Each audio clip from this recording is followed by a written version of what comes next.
morning. Happy Vlogmas day 14. Yeah, I skipped a few days, but we just gonna go with it because this has been hard trying to vlog every day. But anyway, I am up and at it. I'm gonna have a productive day. I'm gonna already claim it. I dropped my son off this morning and I went ahead and decided to come on in town because I do have to get a couple of things. I'm going to get his teacher. I don't know why I didn't think about this the two times I came to Bath and Body Works, but I want to get his teacher a gift for Christmas, so he can give to her on Friday since that's the last day before Christmas break.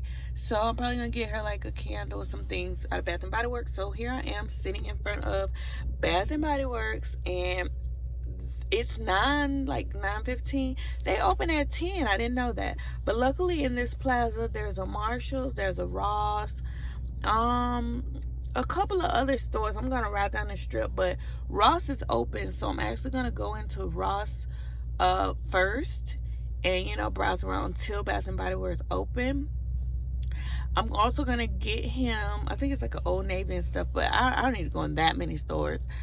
I'm gonna get him like a Christmas shirt because she did say that they could wear, if they had any Christmas attire they could wear. I'll probably just get him a Christmas shirt. I thought I had a Christmas hat, but I can't find it. I may grab a Christmas hat.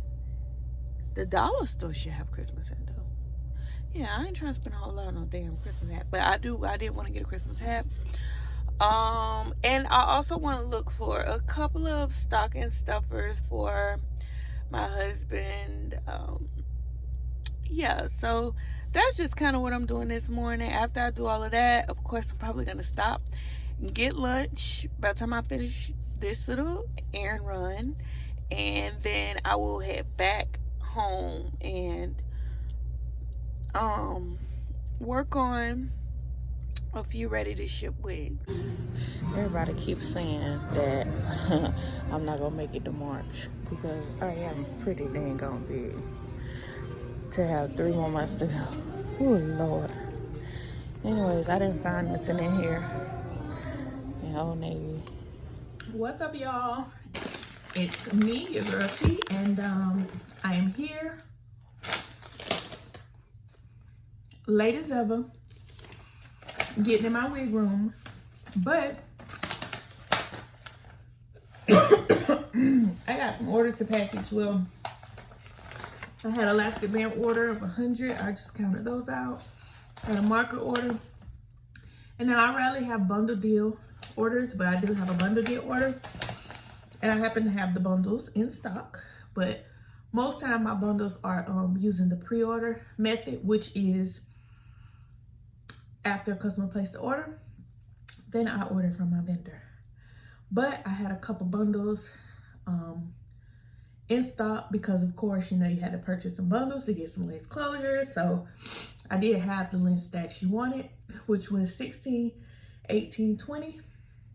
So I'm getting ready to tag these right now with my tags. I know some people vendor do this themselves, but I'm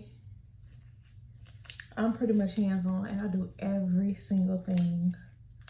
All right, my bad, y'all. That was my husband calling, but I don't even know what I was saying, but I'm pretty sure it was something on the lines of, I know some people vendor put their tags and things on it themselves, but I've been doing it myself for a long, long time. So I just have my own stickers, and I place my own like label stickers on each bundle. But like, I've been doing this for a long time. And then too, I don't get a whole lot of bundle deal orders. So when I do, it's fine to do it myself. So I normally put my wraps, and then I'll put the lengths.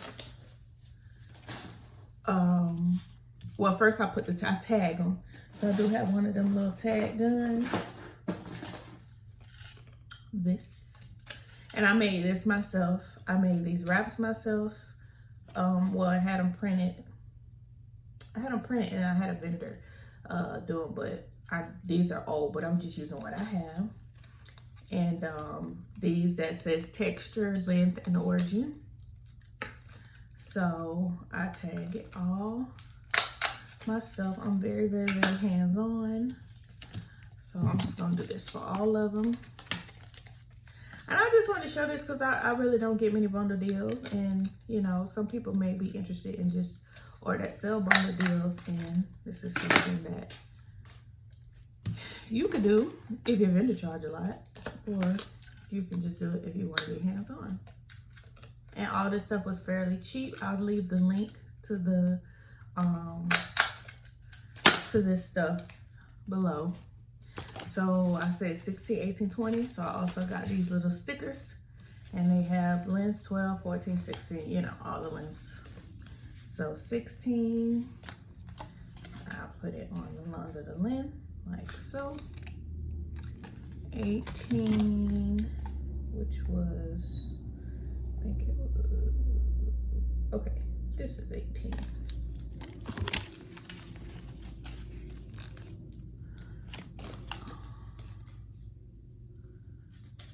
20, and I probably could have, because I have a little label printer, I probably could have went ahead and put for the texture and all that too, but honestly, I don't. I used to go in and write all of that stuff, like texture, body wave. I may still like put BW for body wave. Origin is all just Brazilian hair, so I just put BW. But they can look at the texture, see this. BW and BW. All right, so that's done.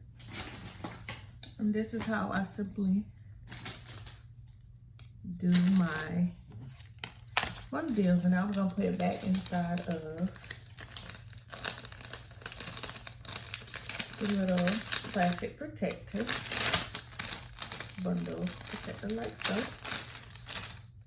And yeah, if you didn't know that I did it, I mean, if you purchased from me and you didn't know behind the scenes, you may or may not have known that I do this all myself.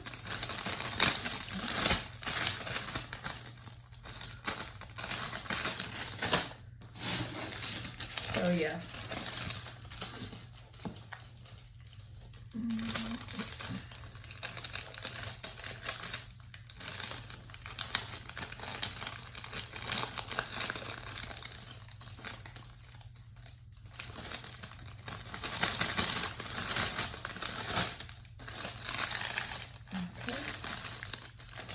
And this is, I sell 2 types of hair. This is just my virgin hair. This is just virgin Brazilian hair. But then y'all know I also sell raw Indonesian hair.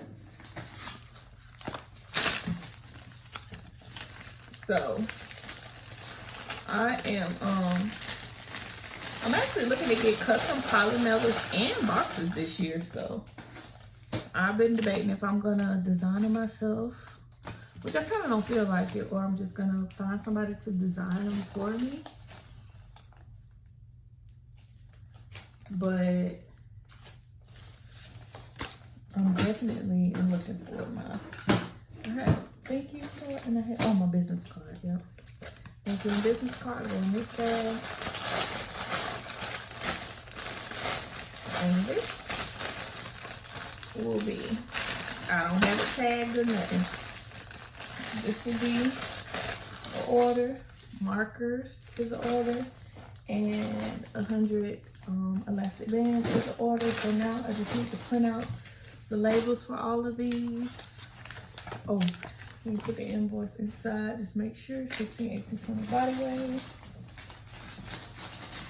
I think I put all my bundle deals with closures out of stock because y'all know part by the closures, so I'm not trying to sell too many closures separately right now. I use the closures that I have for my wigs. So we're gonna print these labels, and then I'll probably work on a wig or two. Okay, y'all, so while I am just straightening this wig. I figure I'll go ahead and touch on this topic because someone did ask me about it, and recently this came up within my business, which is fraud. How do you detect fraud, or how do you, avoid any like chargebacks from fraudulent orders? So I was gonna jot some stuff down and make a full video, but I'm just gonna talk about it today. So honestly, and for starters, there's gonna be a point in time in your business where you will have a chargeback. Just go ahead and don't think that your business is fraud proof, and like you're never gonna have a chargeback. Like, it's very rare, that a business doesn't have one, but if you have one, it's okay. You just need to know what to do, so that you don't have several and you're not a target for it. And just the many different ways that you can try to avoid it happening. But it's not just, you're not just fraud proof. So, and even for me, it's happened in my business. I've received a chargeback regardless of me having my documentation and all of that. For starters, I keep getting phone calls, but one of the first things that I did, which is where I ended up losing a chargeback, was PayPal. I do not accept PayPal as a type of payment for my website at all. PayPal is not an option. Why? Because PayPal sides with the customer. PayPal does not side with the store. It doesn't matter how many receipts or what you have, because I have full out email conversations. I send it to PayPal and I still didn't win. So from that let me know, because I would hear other people say, oh, PayPal ain't good. But when it happened to me is when I realized, you know what? They're right. PayPal don't side with businesses at all. They're all for the customers. And so therefore I took PayPal off as a payment option. So now PayPal is not an option. I just use, Square, Sizzle, and Shop Pay. I don't even think I have Apple Pay on there. But either way, PayPal. That's for starters, because any person I know that has lost the dispute has it's been PayPal. But anyways, it's up to you if you want to use PayPal or not. Some people have good experience with PayPal, but this is just my experience, so that's what I can share. But also I would say make sure that you have some sort of like, I agree to the term. First of all, you need to have some type of terms on your website, whether it's stating something about your making your shipping and your billing match. That's definitely something you want, because something that may trigger like the fraud detection would be if the shipping and the billing, like if you're shipping 3,000 miles or 300 miles from your billing address, most times Shopify, because that's what I use, they will flag it as fraud. So you definitely want to have that on your site. If you notice that it's somebody that's new that ordered from your site and they are using their shipping and their billing address is different, then you need to have some sort of email template or some sort of something that they have to fill out or send in, showing you proof of their ID and like the card, the last 4 digits of their card, or something like that. They need to show proof. And honestly, my opinion, if a person don't want to show proof in that when they're already spending $300+ on a wig, then they're not serious about their investment. Because if it was a customer, if it was me and someone asked for that proof for protection of their business as well as myself, because somebody could have stole my card, I think that that's a good thing. I'm going to provide it if I want the product. So That's how you gotta look at it. I've never had a problem with customers not agree with sending in any information. So what I use currently right now is I use Jot form or Jot form. I'm not even sure how to pronounce it, but JOTFORM, and I have it enabled at the bottom of my website where you click. It's called Wig Verification Form. I create that form by myself, and if you want to take a look at it, you can. It's on my website at the bottom, and you can follow the same template. It's different people have different templates or requirements that they want their customers to send in to provide proof. So for me, I have that form. They have to put their order number, their name, their shipping address. It's always good because I like to cross-check shipping addresses as well. And I only do it mainly for wigs for high-ticketed items. Also, along with sending in that verification, if they don't fill out the verification form, I email them and remind them. But if they don't fill it out, then I don't ship out their order, their wig order. Now, if it's small orders, like $30, $40, and it's just elastic bands or markers or something like that, they don't have to fill out a verification form. But the wigs are what are high ticketed items that you want them to make sure that they fill out. I would, one, of course, have it in your policy section on your website. Two, under each description, you can have the description of the wig, but you can also have, please complete the form if it's not automatic. I haven't figured out how to have it automatically go after each wig order, so I just have it at the bottom like you must complete the form, and I still send a complimentary reminder.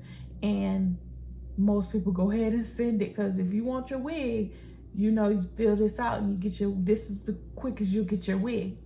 But having the check mark with the I agree to the terms and services, checking that's always good, because if you ever do come in, if you have like a case opened up for fraud or something like that, that's some sort of proof. If you ever notice anybody to send something or make a purchase, it's a first time purchase, and your website, it pops up and show fraud alert like it did for me, then you definitely want to ask for some type of ID and their card. If they don't send those, and only give them 24 hours to respond. If they do not respond and send that in, cancel their order. It's as simple as that. Don't feel like you're losing out on money, or don't feel like you got to be nice and all of that. No, because you're better off taking a chance and not accepting that order and losing that one sale than to accept the order, send the item out, still get a dispute, and you lose the wig and the money. So just protect yourself. Go with your gut feeling.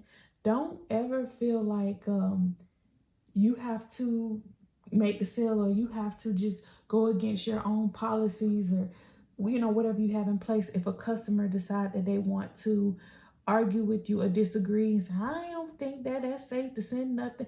Okay, well then if you don't agree with my policy, then I'm sorry, you can shop somewhere else. That's as simple as that.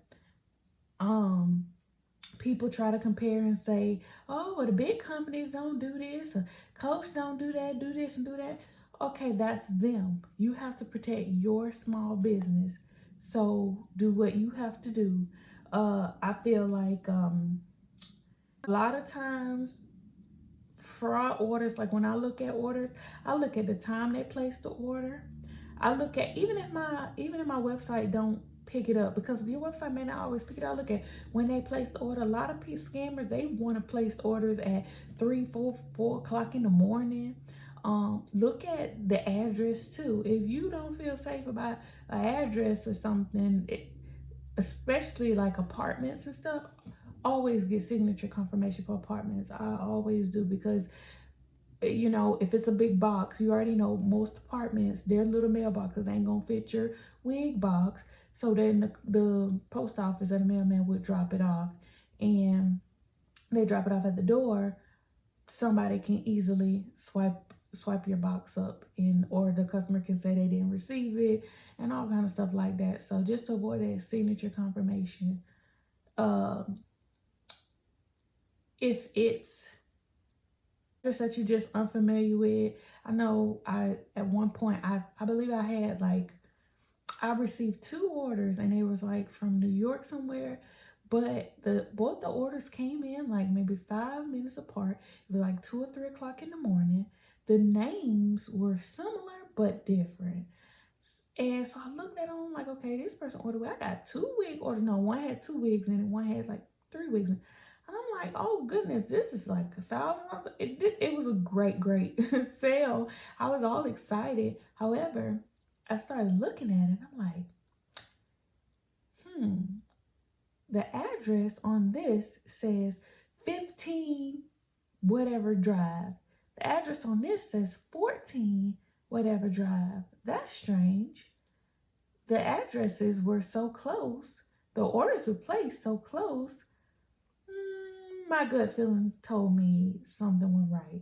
So I reached out to them, and even via email, you always want to contact and keep communication open via email because you want to have screenshots. Don't not DMs and stuff because people can unsend and then you won't see that stuff or you won't have your proof. So email, contact them, email, and ask for proof. Then I decided, I said, let me Google. So I just Googled. You can Google the street to see what it look like. I Googled the street. I'm like, okay, this house and this house is so next to each other, and I don't know, something just seemed fishy about this. They never responded, so I'm already on the fence. Like, I think I'm gonna refund this. I'm not about to send out 5 wigs and these numbers, and yeah, I ended up can't go ahead. They never responded. So with a no response, you don't want your item. And in that case, what could have happened, I don't know, but what could have happened was somebody placed the order, tried to place 2 orders, the same person, used 2 different addresses, to try and change things up. So you got to pay attention to stuff like that. And those items, the scammer could have been waiting till they deliver them at the doorsteps, and easily, soon as the postman left, delivering both those packages, guess what? Scammers come and swipe it up. They don't live there at all. They may live across the street. Who knows? Swipe it up. So signature confirmation, your best friend. Now I don't require my customers to pay extra for signature confirmation. I'm debating on starting to do that, but for me, I don't want to give them an option. So it's not going to be like, do you want signature confirmation? If so, add an extra $2. No, I don't give them an option. For me, all wigs, signature confirmation. That $2 or $3 extra is worth my peace of mind. Insurance, I add insurance on every wig. But that's all fine and dandy because I take it out of my little profit, out of my wig price, and I'm still not hurting. So if I'm taking signature confirmation $2.50, and I'm taking another $2.50 out for insurance to protect myself, $5 per wig, that'll be calculated into the cost of the wig, and I'll be protected. So if anything ever happens or come about, then I'll be covered regardless of what the customers say. So yeah, like, y'all just be careful. And the thing is it's not just scammer season during Christmas time, during this holiday. Scammer season is all year. These scammers are always, and the thing is they pray and they look for small businesses. They look for companies that's just starting up, that's gonna be super excited to get a sale. Like, you may be excited and so happy, wake up, oh my gosh, I got my first wig sale. Be very careful about those, the sales. Look over it and look over it twice. And even especially if it's a ready to ship wig, don't be so quick to ship it out the same day without getting proper documentation. Yeah, you may want, people to know, oh, this company ships fast and all of that. That's fine. However, get you a form written out or have an email template which I think I might create an email or take my template and add it to the website and like just charge a fee, and it'll just be like a customizable template that you can use and send out to all your customers who have wig orders. Now,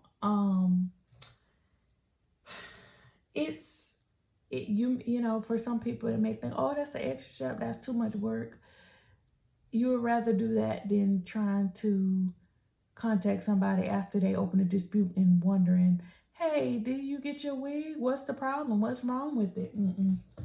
Just go ahead and take the time to protect yourself with asking for whatever it is you want to ask for, and don't apologize for it. Don't feel bad about it. Because the serious ones, the ones who really want to spend money, they're going to send you what you need, and that's going to be it. My Black Friday, every single wig order, I cross-check and send. And another good thing with that joke form or that wig order verification form was I checked the shipment addresses too, which was good because I know one order, the verification form had an apartment number, but the apartment number didn't pop up. So I had to email the customer and contact them like, hey, the shipment address, is different. Is there anything missing? This is what your order have, without telling them. And the little girl did contact me right back and said, yes, the order number. And I said, okay, great, because I see you had apartment number. I see you had apartment number on here, but you didn't have it on here. And I want to make sure that we sent to the right place, because that would have delayed the shipment, or, who knows where it would have went without an apartment number. So extra security is totally a thing. And it's people that's out here, they preying on businesses. So pray for your business, also protect your business. Treat your business like a big business. Even though you say, oh, I'm a small business, I don't need to have all these documents, I don't want to scare customers away. If you scare any customers away, those aren't your customers, and that's just point blank. Those are not the customers that you want. You want the customers that's gonna see what your policy is, see that you're serious about it, send what's needed, and bam, you do your part. They do their part, you do your part, and they'll be returning customers, as long as you provide quality and what they want. But yeah, so that's just my spiel when it comes to fraud alerts or fraud detection and stuff like that. Oh, and also, if you end up having like Sizzle or something, and something come about with fraud, as long as you do your part with Sizzle and you send out your stuff and it doesn't alert you on your website, and you go with your gut feeling, all the things that I said, then with Sizzle, like, that's not something that you have to go through. Like, Sizzle will contact, like, if somebody uses Sizzle and they don't pay or something like that, then Sizzle has a process that they go through, and whether they put it on the customer's credit or whatever they do. So that's not something you will have to stress a lot about. But in any event that anything come up, you keep your communication. Now, I'm not saying you have to email every single customer, say, hey, this, that. No, but you definitely, the ones that you're not familiar with, that something look fishy, it's better to be safe than sorry. Even if you reach out and say, if you really don't want none, even if they filled out a verification form and you just say, hey, did you want baby hairs or not, by email, and then let them email you back. So now you got some kind of communication that, okay, they're aware that they have a wig coming, or did you want your lace cut?